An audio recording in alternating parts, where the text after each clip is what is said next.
top Obama fundraiser is facing scrutiny, this time over comments that she made bashing Israel. Now, Obama bundler Halle Hijazi has helped raise between $100,000 and $200,000 for President Obama's campaign. She has also made a personal donation in the past. And thanks to Breitbart.com, we are being reminded about an outrageous New York Times op-ed that was written by the San Francisco Democrat. In this, she accused the Israelis of recklessly murdering innocent people while giving Palestinians a, quote, pass. As God-fearing Americans, we cannot sit still and continue to be silent when our tax dollars are financing a war that is causing the death of innocent civilians and is destroying places of worship and education, really.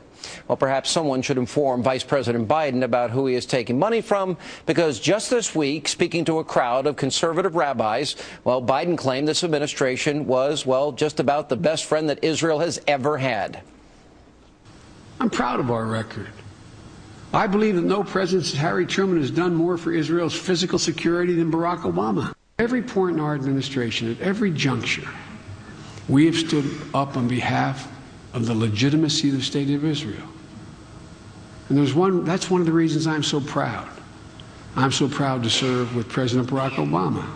All right, now, if this is the case, they may want to refund the hundreds of thousands of dollars that were bundled by Ms. Hijazi. Joining me now with reaction, Fox News contributor Liz Cheney and the author of Hopelessly Divided, Fox News contributor Doug Schoen. Welcome both of you. All right, Liz, this is pretty simple to me. If the president's the best friend Israel had, why did he snub the prime minister at the White House? Why did he do something we say we never do to Israel, call on them to return the 67 borders? And why would he accept money from a person that obviously takes a position that is false, number one, and against our allies' position? Well, you know, I think that what you see here is Vice President Biden continuing his unbroken record of being flat wrong on national security and foreign policy issues. You know, for somebody who served as many years as he did in the Senate on the Foreign Relations Committee and now as Vice President, I do think his record of mistakes and ignorance is pretty much unparalleled. And in this case, it seems to me you've got to ask yourself why, given the views that this contributor has, why is she supporting Barack Obama?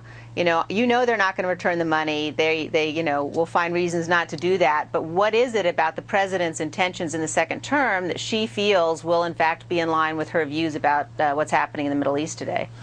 Sean, I'd be happy and pleased if they gave back the money from someone like Ms. Hijazi. But Obama has increased military aid to Israel by $600 million, up to $3.1 billion.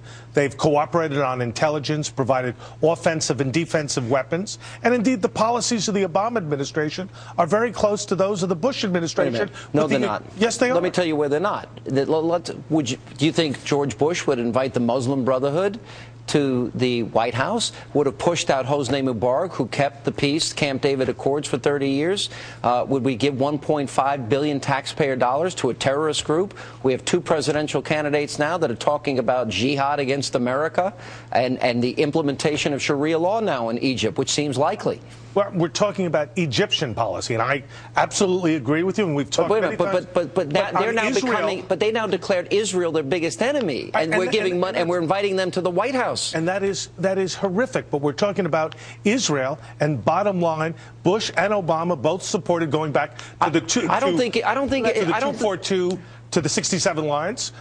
Both of them supported a Palestinian state. You're missing my point. No, I get your point, and I agree with your point, but it's about Egypt and Egyptian policy. I think Obama's wrong. Liz, you want to jump in? Go ahead. Yeah, no, thank you. Look, I think that it's just simply not true what Doug's saying. I think if you look at the way that Prime Minister Netanyahu was treated when he first came to Washington, if you look most recently, the extent to which the president on one day said in front of AIPAC, pro-Israel audience, that he has Israel's back, and then the next day essentially walked it back and said, I didn't really mean that.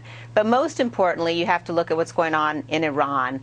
And I think that is the issue on which the United States and Israel should be standing shoulder to shoulder. Instead, this administration repeatedly conveys the idea that they're more afraid of an Israeli strike to stop that nuclear program than they are of an Iranian nuclear program. There's no better evidence of the space between the two nations.